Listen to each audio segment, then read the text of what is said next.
Hello viewers, நாம் இப்போ ஒரு கேரளா ஸ்டைலில் உள்ளி தீயல் எப்படி பண்ணுறதுன்னு பார்க்க போகிறோம். உள்ளினா வெங்காயம் தாங்க. நம்ம ஊர் வத்த குழம்பு ஸ்டைல் தான், ஆனால் கொஞ்சம் டிஃப்ரெண்ட். எப்படின்னு பார்த்துக்கலாம். தேங்காய் எண்ணெய் தான், கேரளானா தேங்காய் எண்ணெய் தானே, தேங்காய் எண்ணெய் ஊற்றிக்கோங்க. அதில் வர மல்லி, வர மிளகா, ஒரு ஸ்பூன் மிளகு மட்டும் வறுத்து எடுத்துக்கோங்க. தேங்காய் அரை மூடியும் கொஞ்சம் கம்மியாக எடுத்துக்கணுங்க.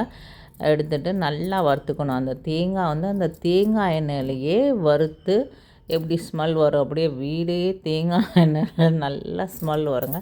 நல்லா ப்ரௌனிஷாக தேங்காயை வதக்கிற முன்னாடி கொஞ்சோண்டு கருவேப்பிலை, அதே மாதிரி மிளகாய் பொடி, மல்லிப்பொடி, கொஞ்சம் கருவேப்பிலை எல்லாம் போட்டு இந்த தேங்காய் இந்த கலரில் வறுத்து பொடி பண்ணி எடுத்துக்கணும். எடுத்துகிட்டு திருப்பி அதே கடாயில் திருப்பி கொஞ்சோண்டு எண்ணெய் ஊற்றி கடுகு, ஜீரகம், ரெண்டு மிளகு, கருவேப்பிலை, கொஞ்சோண்டு பெருங்காயம் போட்டு தாளிச்சிட்டு நம்ம இப்போ ட்ரையாக ரோஸ்ட்டு பண்ணி இது சின்ன வெங்காயம் போட்டால் தான் இதுக்கு நல்லாயிருக்கும். நல்லா ஒரு கப் அளவு சின்ன வெங்காயத்தை உரித்து வச்சுக்கோங்க. உரிச்சிட்டு சின்ன வெங்காயத்தை நல்லா வதக்கணுங்க. நல்லா வதக்கிட்டு அந்த மஞ்சத்தூள், தனி மிளகாப்பொடி, மல்லிப்பொடி, கொஞ்சம் உப்பு போட்டு வெங்காயத்தை நல்லா வதக்கி வச்சுக்கோங்க. நம்ம இந்த ட்ரையாக வதக்கி வச்சதையும் நம்ம அரைச்சி வச்சுக்கணும்.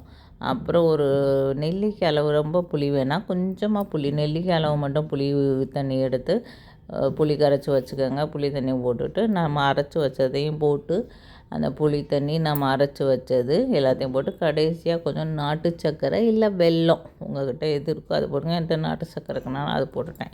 போட்டுட்டு நம்ம கொதிக்க விட்டு இறக்கிட்டோம்னா உள்ளி தீயல் ரெடியாக இருங்க. இது ரொம்ப உரைக்காது, காரக்குழம்பாக தான் இருக்குது, ஆனால் ரொம்ப உரைக்காது. அந்த தேங்காய்னால அந்த ஸ்வீட்னஸ் தான் இருக்குது, ரொம்ப உரைக்கலைங்க. நீங்களும் ட்ரை பண்ணி பாருங்கள். என்னோடய சேனல் பிடிச்சிருந்தால் லைக் பண்ணுங்கள், ஷேர் பண்ணுங்கள், சப்ஸ்கிரைப் பண்ணுங்கங்க. ஓகேங்க, பாய்ங்க. ட்ரை பண்ணி பாருங்கள், ரொம்ப உரைக்காது. இந்த தேங்காயை நம்ம வதக்குறதுல தான் இருக்குது. நல்லா வதக்கி தேங்காய் எண்ணெயிலே பண்ணுறதுனால அந்த ஒரு கேரளா ஸ்டைல் வரும். ஸ்வீட்னஸ்ஸாக தான் இருக்குது. நல்லா ப்ரௌனிஸாக வதக்கிக்கங்க. இந்த கலரில் வரணும். லாஸ்ட்டில் கொஞ்சம் வெல்லம் போட்டு, வெல்லமே நம்ம வத்த குழம்புலையுமே போடுவோம் நம்ம. சில பேர் போட மாட்டாங்க. நல்லா அதை வதக்குறோம். வர மல்லி இதெல்லாம் போட்டு வதக்கி அரைச்சி நல்லா ஸ்வீட்னஸ்ஸாக இருக்குங்க. அதுக்கு பேர் உள்ளி தீயல். 2-3 நாள் கெட்டும் போகாது. ட்ரை பண்ணி பாருங்கள். ஓகேங்க, பாய்ங்க.